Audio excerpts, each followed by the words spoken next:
talagang legal ang pinapasok mo, di ba? Bakit ka nag-reach out sa Davao Group? Kasi po, tama po yun, sinasabi nyo. Mga misdeclared siya, underdeclared po.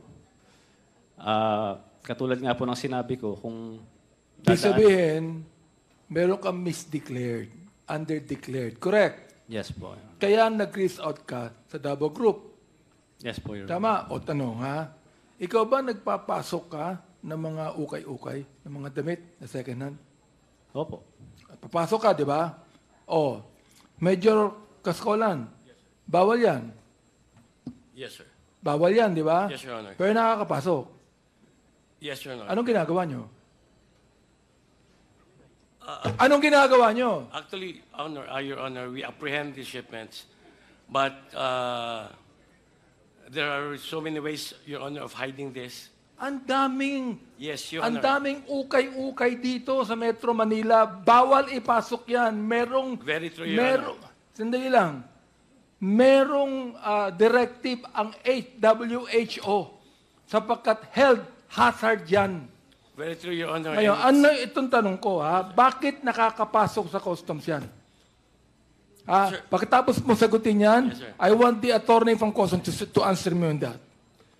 Sir, actually, the okay that's coming in. Okay lang ang puso ko. Yes, sir. Comes Malakas ang puso ko. Yes, sir. Sir, it comes from many ports. It's not only the ports in Manila, but also ports in Mindanao and the Visayas. Salamat. Salamat. You've been honest with me. Ang tanong ko ganito, with indulgence of Congressman Sia, bakit nakakapasok yung ganong illegal? Bakit? Bakit hindi nyo nakikita? Bakit nakatakip ang mga mata ng customs officials? First of all, Your Honor, okay can be declared as bed sheets, used bed sheets, used shoes. What is prohibited, Your Honor, is used clothing.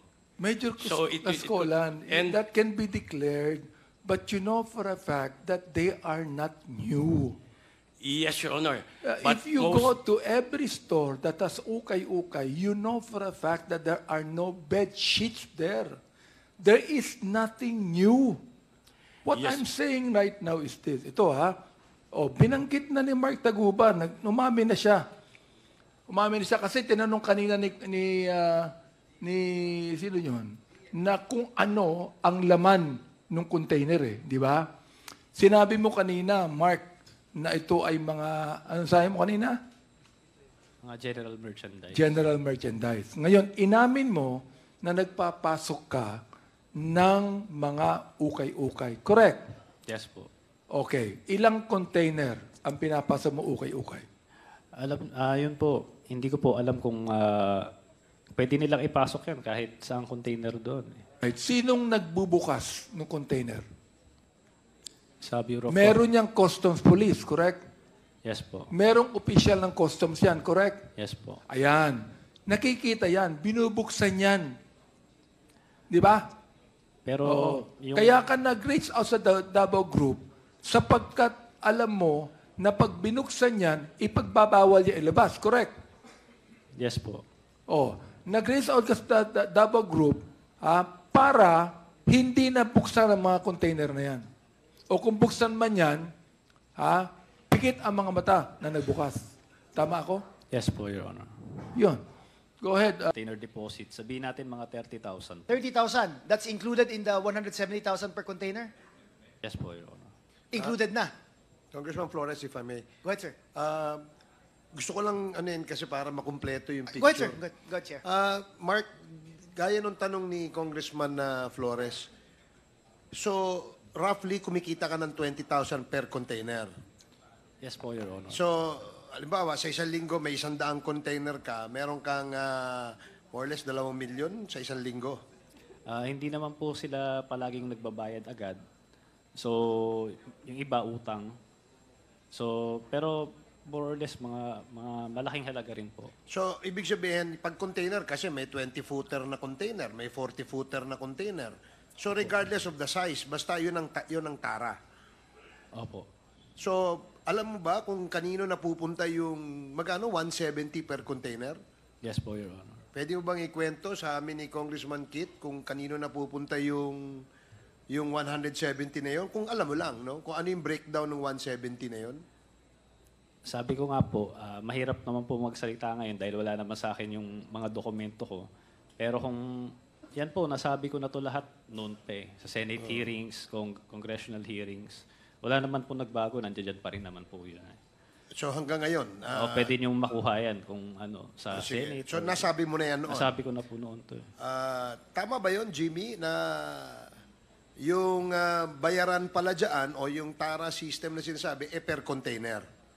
Yes, Your Honor. Ngayon uso na GCash. Okay, sige. Salamat. Congressman Kit, you may proceed. Continue, please. So kung you have 30,000 per container and there are 100 containers na pinapapasok mo every week, magkano ang kinikita mo? Mark, Malaki rin po. that's how much ba? I'm very poor in math eh. Ha? 3 million? 3 million a week? Yes, Your Honor. Puchaks. Oh, sorry. A week yan, ha? Your Honor, hindi lagi dahil po, yung mga Chinese po, hindi naman po talaga sila kaagad nagbabayad. O sige, if you compare yourself to the other mga yung nagpapapasok ng containers, small time ka ba, big time, or medium? Wala, small time lang po. Small ako. time ka lang. So may ibang mas nagpapapasok pa ng mas malaking number of containers kaysa sa'yo? Opo. Every week? Meron po, marami po. With the indulgence, Mr. Chair, of Congressman Kit Flores, gusto lang, in relation to what you're saying, yung 170 na binabayaran mo, Mark, yun ay talagang walang resibo yon na anuman. Walang kinukuha sa yung resibo anuman. Hindi ka binibigyan ng resibo, whatever it is. O magkano niresibuhan doon? Sa Tara po ba ito? Sa? Sa Tara meron. Sa Tara po ba ang sinasabi ninyo? Hindi, yung 170 binabayaran mo. Meron po.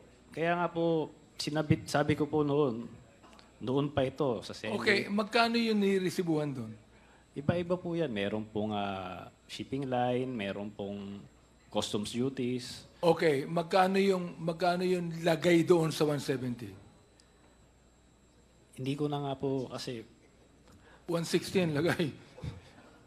Hindi ko na nga po kasi pero lahat po yan. Pero palagay ko, meron kang journal na tinatago sarili mo na nakalagay doon yung presyo ng binigay mo. Correct? Jordan. Meron kang journal, meron kang sariling notebook. Nilista mo yan eh. Alam nga na maibigay mo yan na wala ka man lang record sa sarili mo. Jordan. Meron ka nun. Tama? Wala. Wala po. Aba, Journal. anong klaseng businessman ka? Kung hindi mo nare-record yung yung Kung binibigay ilan po mo. ba yung mga... Meron po. Meron po. Pala meron. I-submit mo dito yung record. Oh, di ba? Meron ka niyan. Businessman ka eh. Alam ko po kasi, yung hinahanap niyo po, na meron na po yan eh. Nabigay na nga po sa Senate dati noon. Bigay sa Senado pero wala sa amin. Ang inaano ko ganito. Ha? Binanggit mo kanina kay Congressman Flores na 170 per container ang binibigay mo. Correct? Yes po, Your Honor. Tinanong kita kung magkano niresibuhan doon. Oh, hindi mo masabi kung magkano niresibuhan doon. Hindi mo rin masabi kung magkano lagay na binibigay mo. Sapagkat yung lagay, walang resibo yun eh. Yes po. Kasi kung may resibo yun, may money trail yun. Yes po. Tama ba ako? Customs? Tama ako, di ba?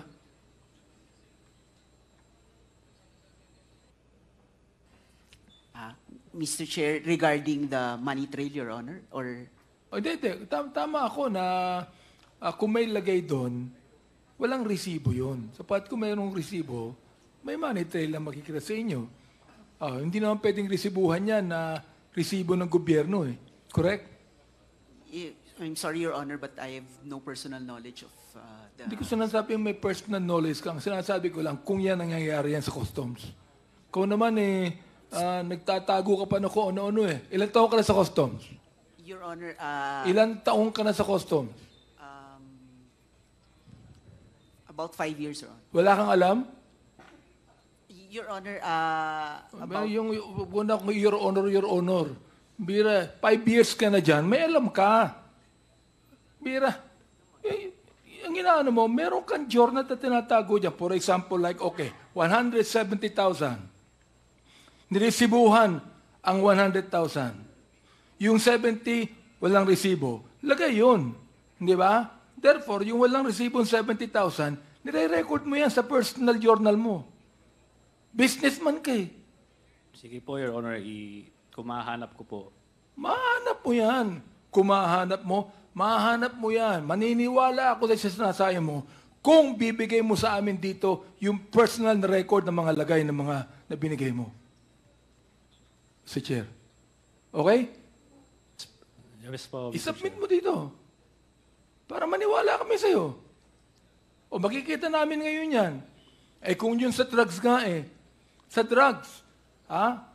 Yung pinapanood ko, Congressman Flores, sa Netflix yung Narcos, meron silang journal eh. Meron silang journal, record book na nilista o kanino binigay ito. Nakalagay doon eh. Kaya binigay. Meron kanin doon. Tama? Yes po, Mr. Yun Chair. pala eh. Meron ka pala eh. Submit mo sa amin para makita namin kung sino tumanggap. Nanguhula tayo dito. Sasabi mo, sino yung nakatanggap niyan? Manghuhula tayo dito, hindi mo masabi. Bigay mo sa amin yung listahan. May listahan ka eh. Nilaman po, Mr. Chair. Okay, please proceed. A few more Congressman, questions, Mr. Chair. Mr. Taguba, nung you were doing this business, isang consignee lang ba ang ginagamit mo? O Hindi iba-iba? po. Iba-iba po. Iba-iba? Opo. So ano naman ang share ng consignee doon? May royalty fee po siya. How much naman? 1,500. 1.5 lang Opo. per container. Per container. But hindi ba siya mga problema kung siya din ang may hawak sa container na may contraband at siya nahuli? Yan po yung arrangement eh. Hindi ko po... For a fee of 1,500, yan na risk ang iti-take niya? Kasi po, hindi naman din namin iniisip na yun nga po, may droga o kung ano pa man doon sa container. Regular shipment lang po iniisip namin. Okay, so sige, can you give me an estimate kung ilang consignees ang ginagamit mo for your business? 5, 6? 3 po. 3? Opo. Okay, now, customs, hindi nyo ba wouldn't it be easier to track it na bakit itong 3 consignees na to, ang mga containers sila, ang binabayaran taxes is ganito lang. Mababa. And they're always shipping in containers on a weekly basis. Isn't like if you just graph it, parang hindi ba nakakaano yan na but si consignee A, B, and C, almost 30 per containers per week, yet the average amount of taxes that they pay per container is mababa lang, 40,000 lang or something like that. Hindi ba yan Yes, Your Honor, we have record for that. And, anong ginagawa nyo? Ba't green lane pa rin yung mga consignees na yan or something? Hindi ba yan red flag dapat? Yes, Your Honor, that should be. And a my red question flag. is, what are you doing about it? Your Honor, You'll get back to me? No, Your Honor, it's handled by a different. The Handled risk by whom? Risk Management Office. Risk Management Office. So they've been knowing about this, and what have they done so far over the years? Your Honor, They can answer it, not you, right? no, Your Honor, Okay. there's a parameter, Your Honor. So Alright. they adjust the parameter accordingly, Your Honor. Kasi parang sa akin, it's impossible not to figure it out na itong si consignees na to, bakit ang mura ng taxes na binabayaran nila? Di ba? Ba't palaging may containers na pumapasok, yet always cheap lang yung taxes that they're paying? Sa akin, that's red flag already. Parang we should, I think, take a look at it. After 3 weeks siguro, tingnan nga natin to on the 4th week kung ano ba talaga yung mga laman ng container sila. Bakit 40,000 lang binabayaran per container? And that's in just 3 weeks. We've been here for years and walang nangyayaring ganun. Ano bang nangyayari dyan sa customs, Attorney Buko? As I've mentioned, Your Honor, there is a group who is in charge of that, Your Honor. All right. Sige. Thank you. Thank you, Mr. Chair. Mr. Chair. Thank you, Congressman Flores. Mr. Yes, Chair. Congressman Abante. Meron po tayo itong customs police? Meron ba? I believe we did not invite a representative from the Customs Police. I would like to make a motion that the hearing we had, that we should invite the Customs Police. We do? Yun, meron pala. Ayun pala, meron pala. Can you please come forward and identify yourself, sir?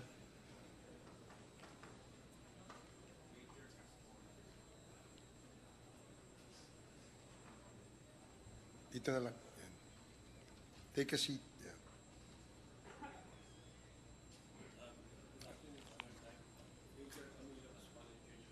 Of the enforcement and security. Sir. Have you taken your oath?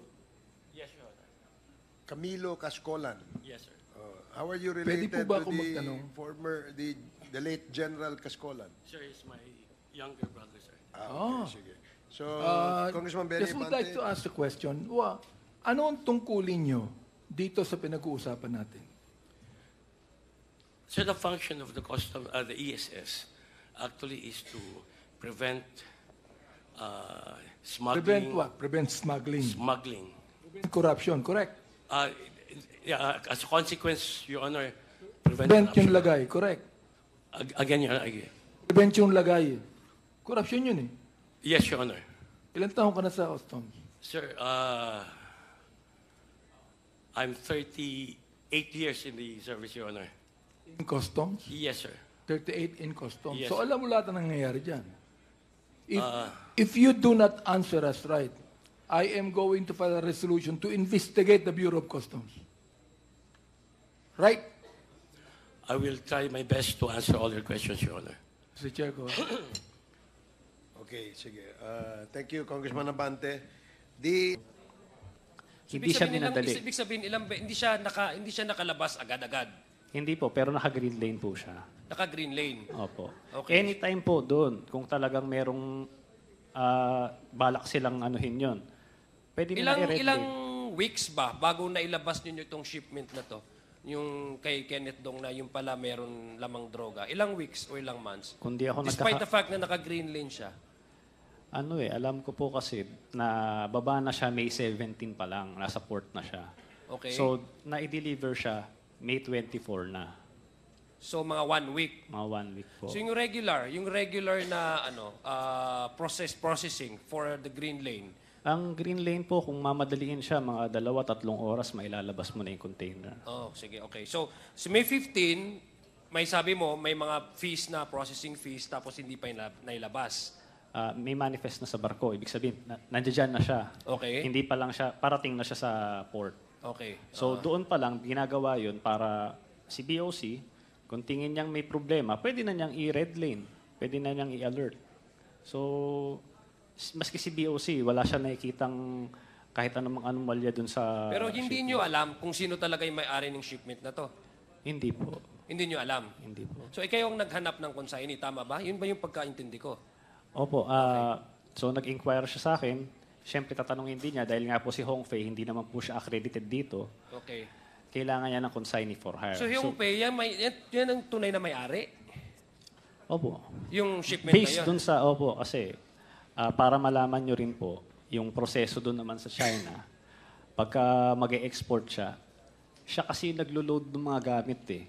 So pupunta siya sa container depot ng shipping lines, siya mag-aasikaso nun, dadali niya sa warehouse, siya yung maglo-load, siya yung mag-i-stuff ng mga gamit. Now, I'll ask you, kasi yung, very important sa akin, Mr. Chair, yung timeline eh.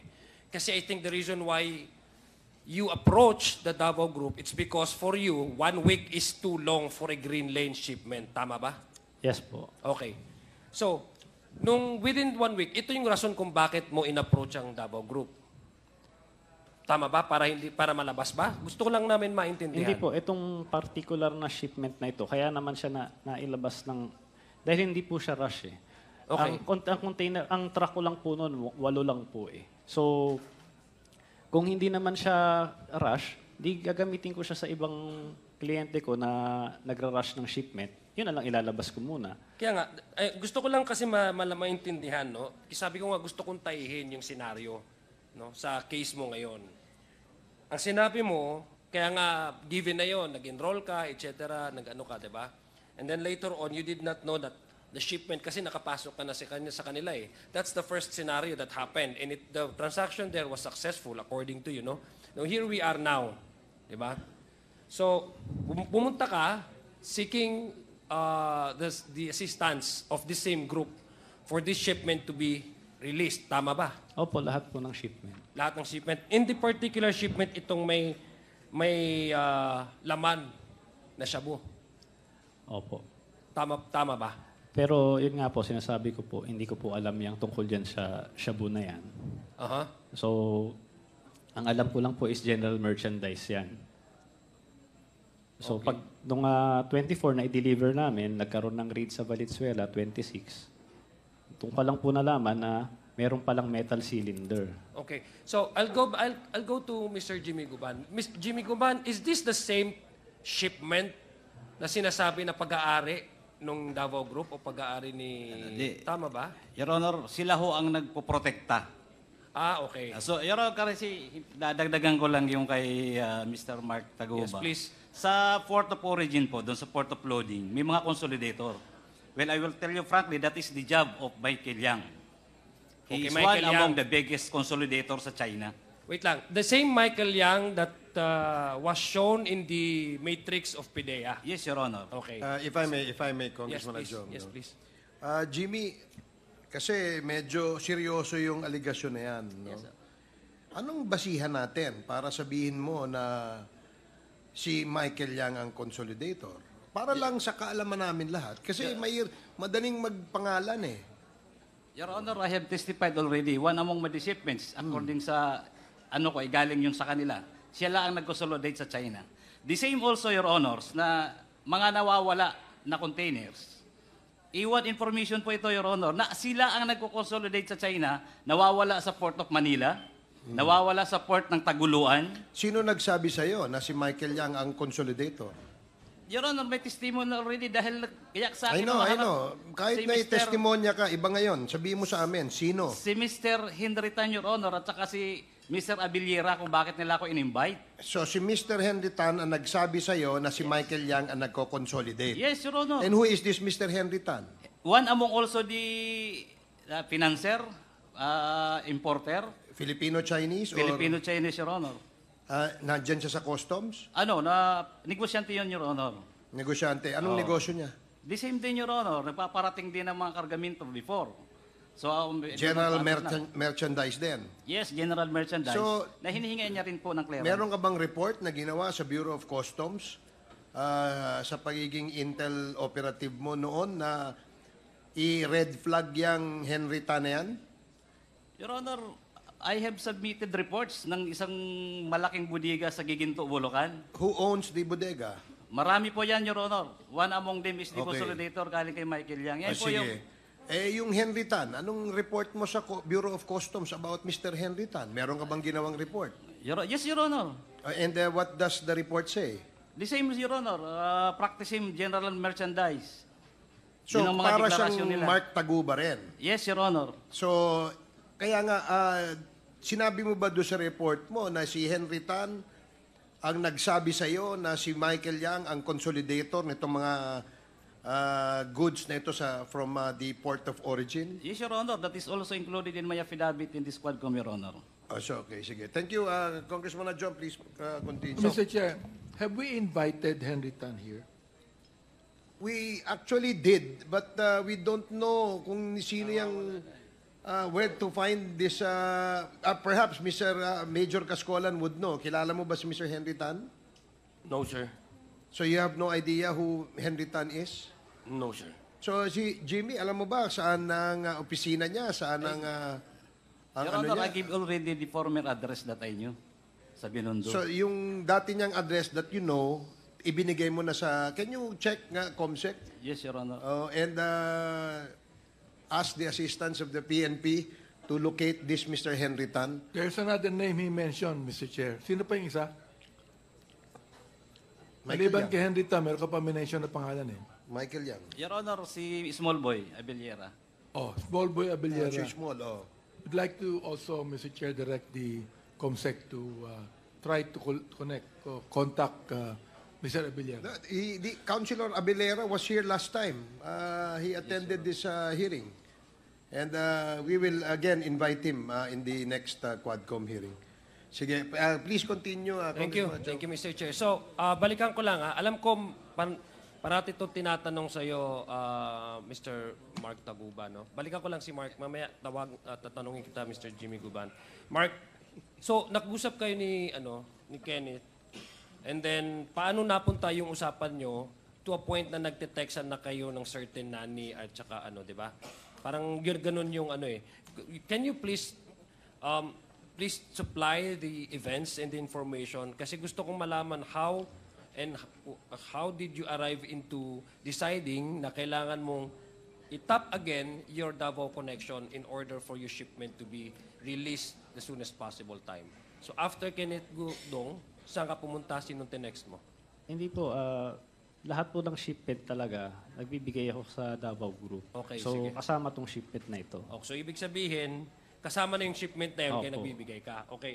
May na-mention ka na mga pangalan kanina. No? Sabi mo, pumunta ka ng Davao, tama ba? Yes po.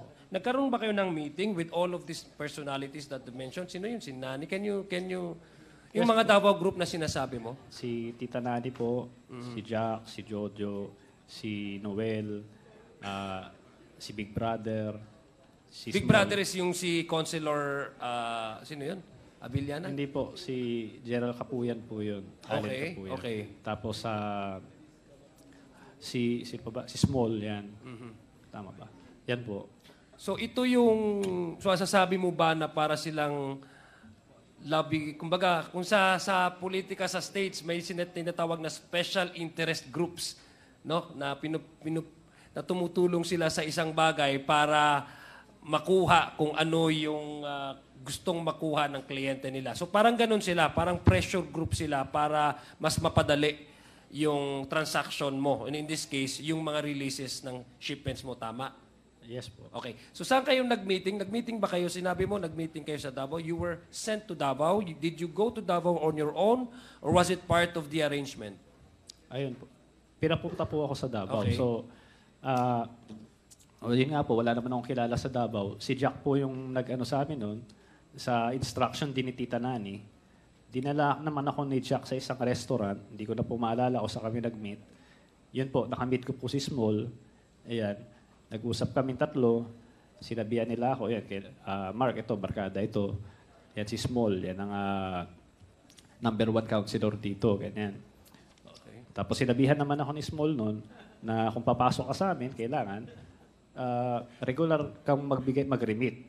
Huwag kang papalya. So iba pa yung binibigay, okay. So iba pa yung binibigay mo na 170? Akala ko ba yun ang enrollment na? Iba pa ito? Hindi po. Itong 5 Yung million. enrollment po, yung 5 million po yun. O ito nga yung sinasabi mong nag-enroll ka? Opo. Okay, sige. Please, Tapos meron yung kada weekly. So yung enrollment lang yun para makapasok ka sa kanila. Tapos kada container na i-release mo, magbabayad ka sa kanila. 10,000 po yun. Mhm. So binigay mo itong 5 million na enrollment fee. Sabi mo binigay mo kay Councilor, tama ba yun? Small? Tama, no? Yes po Mr. yun. Chair, Yes, please. nabanggit mo nung last hearing natin, nung tinanong namin si Small, itinanggi niya eh. Itinanggi yung 5 million, itinangging nakausap kanya. Itinanggi niya yun. Okay. So, paano mo ipapaliwanag yun? Your Honor, pagkakaalala ko po, hindi po niya tinanggi na nagkausap kami. Ang itinanggi lang niya Yung 5 million. Yung 5 million. So, syempre, ano niya yun istorya niya yun. Isa storya ko. So, i-deny niya talaga yun. Pero, ang tanging pweba ko lang, sabi ko nga, kung ang hinahanap niyo po is, nagbigay ba ako parang resibo ba? Na tinanggap niya yung 5 million, parang gano'n. Tingin ko wala naman pong gagawa ng gano'n eh. So, ang tanging pweba ko lang... Pero meron ka record noon, sarili mo. Wala resibo yan. Totoo yun. Pag nag-resibo ka, tanga ka na. Pero ang natanong ko, meron kang tinatago na personal na journal dyan na itong Isbol Abiliera tumanggap na 5 million. Meron kang tinatago dyan, di ba? Yun ang ipakita mo sa amin. Sige po. Okay, Mr. Chair. Mr. Chair, what appears to me, Mr. Chair, Mark, is, although bata ka nung oras na yun, pero I'm sure, meron ka namang idea sa negosyo, di ba? If somebody asks you for a 5 million pesos as an enrollment fee, you wouldn't give it that easily, no? Without knowing kung ano yung kapalit, di ba? Yes po. Okay. So what made you decide na itong 5 million ko ay guaranteed na yung protection at saka yung yung mga request ko ay may bibigay sa akin o makukuha ko? What makes you what made you feel safe that that's an investment eh. Kung akong tatanungin mo, I'm not a businessman, but that's an investment on your part. You've given 5 million enrollment fee. In exchange is protection and for all of your shipments to be released as quickly as possible. Hindi ho tama ho ba yun? So, what made you decide to go to Davao despite the fact na ilang beses kayo nag-meet ni Nani at saka ano? Balikan ko lang po dun sa... Okay. So kikita na Nani pala, okay.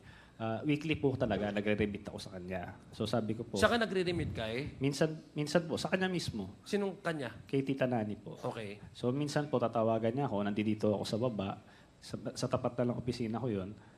O minsan naman, pupuntahin niya ako sa isang lugar, doon kami mag-meet. So weekly po yun, kada container po na napaparating ko. Doon naman po sa ano yung naging insurance ko po. Ang totoo po niyan, tama po kayo, parang sugal po yun. Pero ang naging basihan ko na lang po si Jojo Bacud kasi taga sa amin po siya eh. Kilala ko po siya noon pa. So, si Jojo Bacud, kasama ba sa Davao Group? well, I assume kasi siya yung nag-ano sa kanila eh. Nag-refer sa kanila eh. Okay.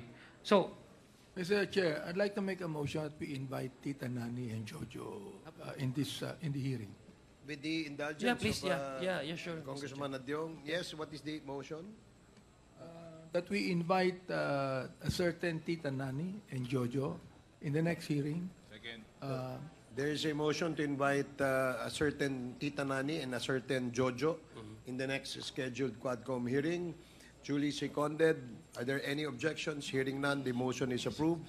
So, Comsec, please invite the two personalities mentioned. Sir Chair. Please proceed. Yes, please help me understand, Mark. Gusto ko lang talagang yung the whole transaction that happened. I want to know, earlier, you responded na you've been paying 170,000 to Tita Nani, di ba? Hindi po. I'm sorry, to the customs, yung Tara system. That's it. Yung 170,000 po yun, may Per breakdown po container, yun. yes, okay. So may tara doon, meron din customs duties, merong shipping line. So this is already exclusive of the 5 million enrollment fee. Bukod. Okay, bukod pa yon. So hindi yun guarantee na dahil nagbabayad ka ng 170,000 ay enrolled ka na. Tama? Enrolled ka na meaning nakapasok ka na dun sa grupo na magpo-protect sa tayo, sir, di ba? Tama? Okay. So when you were asked to pay for the 5 billion, ibig sabihin, this is another layer of protection naman. Tama ba? Hindi po, yung 5 billion po yun, ano yun eh, pagpasok mo pa lang sa Yun kanila. nga, exactly, yeah. Kasi ang gusto kong tanungin is why do you have to pay for another 5 million when you were already dealing with the same persons? You were already helped by, kasi di ba sabi ko kanina, the reason why na nagtiwala ka kasi lahat ng mga transactions mo before napalabas, di ba? Ito po. Okay. So, now, dahil malaki yung tiwala mo, ang tanong ko is you were already dealing with the same persons, Tita Nani, etc., ganito. So, my question is, why do you have to pay for another 5 million pesos over and above those amounts that you're paying these people kung meron na kayong engagement early on? Gusto ko lang maintindihan, help me understand. Kasi parang ang impression sa akin, Mr. Chair, pardon my ignorance, gusto ko lang talaga malaman. It's going to be another layer of protection, if you ask me. Because you need to pay up a additional 5 million insurance policy, di ba? Ganon yung labas niya sa akin eh. Yes, gusto ko, paintindi mo daw sa akin, Mark. Yung 5 million po, isang beses lang po ako nagbigay sa kanila. Okay. Yung pumunta po ako ng Davao. Ano lang yun, kumbaga, walang container na involved doon. Ano lang yun, baga, para makapasok ka lang sa Okay, kanila. now I understand. Okay, so ibig sabihin, kailangan talaga nila for your protection. Opo. Okay, so ganun yung pagkaano ko. So, ngayon, ang tanong ko ngayon, you've mentioned big names, di ba?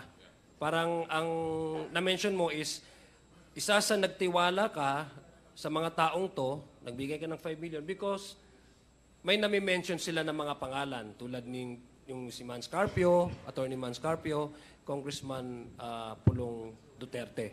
What made you at least convinced na talagang isang grupo ito at ito sila Nani, ito sila, sino pa yung mga na-mention mo ng mga pangalan, ay talagang magagamit nila, if ever, no, presumed, no, na the allegation is magagamit yung kanilang influence. So what made you convince na itong Davao Group ay talagang sila yung namumuo nito? Yun nga po. Yung mga container ko nga po is na green lane po lahat. Ang totoo po niyan, kung tutuusin, nabanggit ko lang talaga sila sa congressional hearing nung last time. Yun nga po, dahil yun po yung pakiramdam ko na kung bakit nagkaroon ng kamalas-malasan itong buhay ko. Hindi ko po talaga balak na sabihin yung mga pangalan nila ng mga panahon na yun. Marami pong congressman noon na marami nagtatanong, talagang hindi ko po ako handa.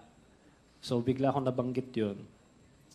At yun nga, ako talaga wala naman akong pakialam kung sino Nabanggit mo kasi sinasabi sa'yo. Opo. I mean, sinasabi nung mga kaano mo. Opo, yun po. Gusto kong saklaruhin na wala naman po talaga akong pakialam kung sino man talaga yung nasa tuktok niyan na nagmamaniobra sa Bureau of Customs kung sino pa yan. At ang nagsasabi naman yan sila. Nakita niya naman yung mga text messages. So wala rin naman akong dahilan para siraan itong mga taong ito, sila Paulo Duterte, Man Scarpio. Naniniwala naman ako sa'yo. Kasi ako naniniwala ako sa'yo na ang gusto mo lang, punto de vista mo is mapaganda yung negosyo mo. And I believe you on that. Ganito lang, gusto ko lang tanungin, may na-mention ka na Chinese name na from the place of origin nung itong shipment na to. Ano yung consignee kasi hindi siya accredited dito? Yun po yung Hongfei. Yun po yung Hongfei export, import. Tama ba? How is this connected with Michael Yang? Because I've mentioned somewhere the name Michael Yang. I'm sorry, I've heard about Michael Yang. Was it you, Jimmy Guban? Or ikaw ba, Mark? Siya po yata. Okay, sige. Gusto ko lang maintindihan. So itong itong kumpanya na ito sa China, wala silang accredit. So they need a partner here, local consignee, tama ba? Yeah po. Doon po Okay. pumapasok. How many times is this company in China been sending shipments to the Philippines and needed more local consignees? Would you know? Base po doon sa nakita kong investigasyon doon sa Senate, kasi may logbook sila Oo. Marami din silang iba pang mga broker consignee na ginagamit. Okay. So, wala na po akong personal knowledge kung ilan. I think, Mr. Chair, this is very important, no? Kasi if what Mark Taguba is telling us is true, na itong, pakiulat nga, yung company na yon, yung Chinese Hongfei company. po. Hongfei. Hongfei. Now, if this is true, kasi sa kanila galing yung shipment, di ba? Tapos kumuha lang si Mark ng local consignee kasi hindi nga sila accredited sa customs. So they cannot actually do business here in the country. They cannot export. So somebody has to claim ownership over these shipments. If that is true, then I believe we need to go back to how many times has this company been sending shipments? And what are the consignees? Kasi baka naman up to now, hindi natin alam, baka pumapasok pa itong mga ito, di ba? Itong company na ito. So, may I request, Mr. Chair, I believe we have our partner here at the Bureau of Customs. Maybe we can request for that data, no? Para po malaman namin kung paano. Yung shipment na, kasi I'm sure you also have a data with, kung ano yung local consignee, yung shipment, place of origin, yung shipment nitong kumpanya na to, at saka yung mga consignees na nag-claim ng ownership, no, doon sa mga shipment na to. Maybe we can that can help us probably, Mr. Chair. So, Attorney yes. Buko, can you provide the yes. committee data on Hongfei, no? Hongfei ba yan? Hongfei, yeah. Hongfei, yung Okay. Mr. Richard Chen. Yes po, Your Honor. So, yung owner ng Hongfei is Mr. Richard Chen or ang Chinese name niya is Chen Julong. Tama, no? Yes po, Your Honor. So, I'm sure he has a lot of importations in the past o baka hanggang ngayon, meron pa yan. So, pakibigyan ng datos ang committee ito. Gusto natin tulungan. Yes, please. Yes, Mr. Chair. We will provide the Sige, maraming salamat. Because we want to help out also customs on how to surveillance and protect our borders from the entry of these contrabands. No, we want to help them out because what I see, Mr. Chair, based on the testimony of Mark Taguba, we're dealing with transnational crimes. Yes. Yung drugs, transnational to.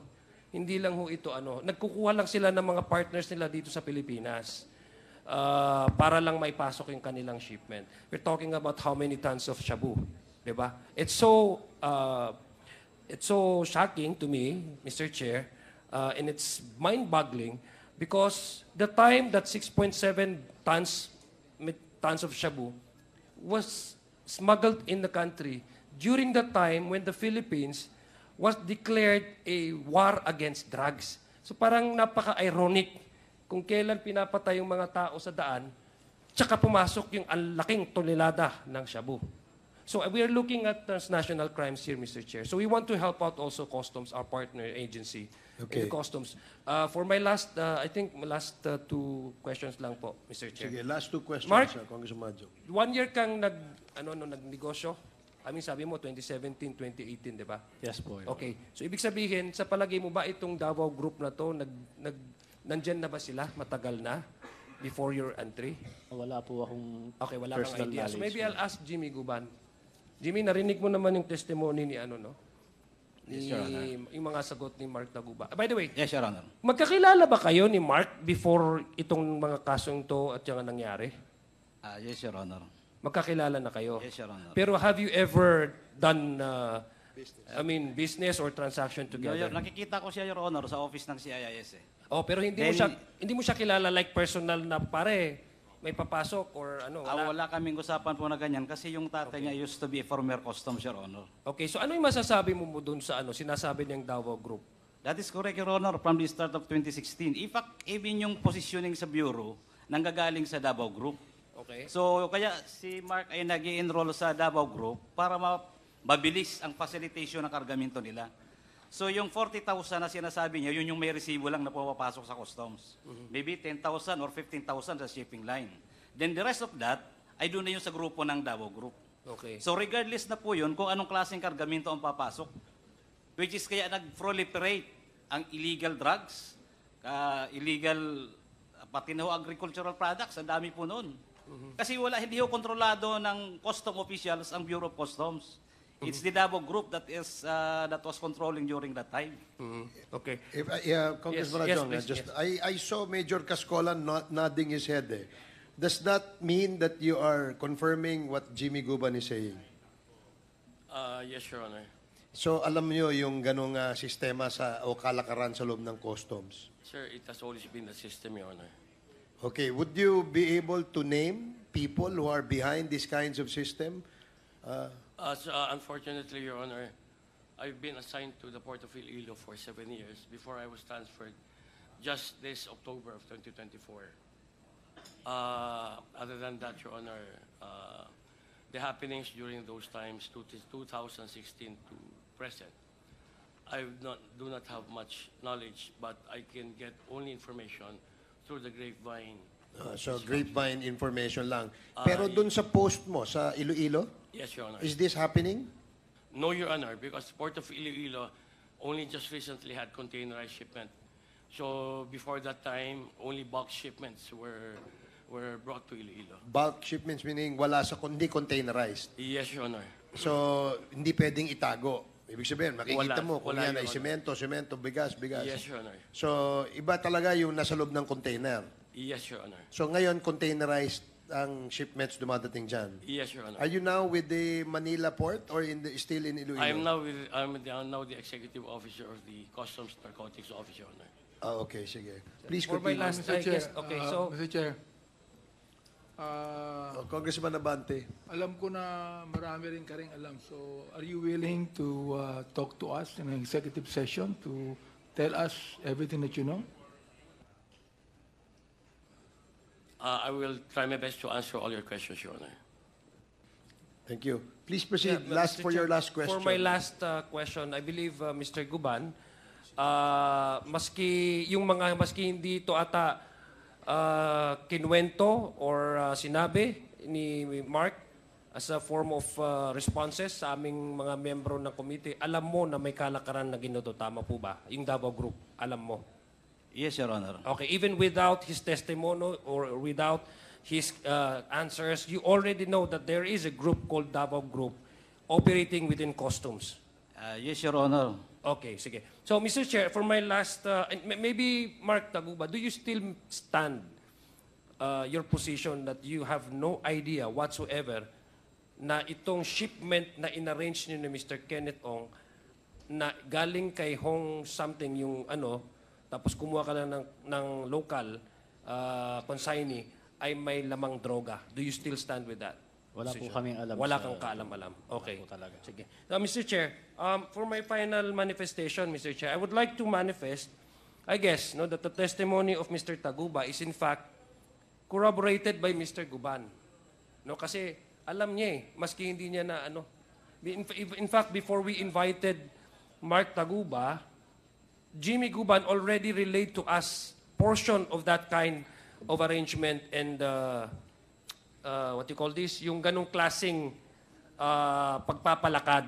And then he also mentioned about certain names which appears to be names mentioned by Mr. Taguba. And yet they don't know each other. They know maybe sometimes nakikita sila, but they are not the type of persons na friends or nagkaroon ng negosyo. So, Mr. Speaker, the fact that they not that close and they haven't done any business together, no, as a tracker who's doing business in customs, as a former head of the intelligence division in the customs, makes, Mr. Chair, to my knowledge, no, at my understanding, it makes their testimony more believable. Because there's no reason for one of them to lie for the benefit of the other. Hindi naman magbe-benefit, Mr. Chair, si Mr. Guban kung mag-corroborate. So I think, Mr. Chair, it's parang ano, yung sinasabi po nila sa English na cut from the same cloth kung titingnan natin yung storya nila. So it makes it believable, Mr. Chair, because there's no point for either Jimmy Guban or Mark Taguba to lie to benefit either of the two, Mr. Chair. So, Mr. Chair, para sa akin po, we need to, apart from looking at the real scenario, who are the culpable persons involved in this kind of transaction, particularly the case of Mr. Guban and Mr. Taguba. I think I'm confident, Mr. Chair, no, I'm just saying this, that under the current leadership of our commissioner right now, and with all of this information coming out, this committee, Mr. Chair, this committee can help out, and I believe the current leadership of the customs is really committed to really reform the Bureau of Customs and really strengthen our borders from protecting our streets from the entry of contrabands. And we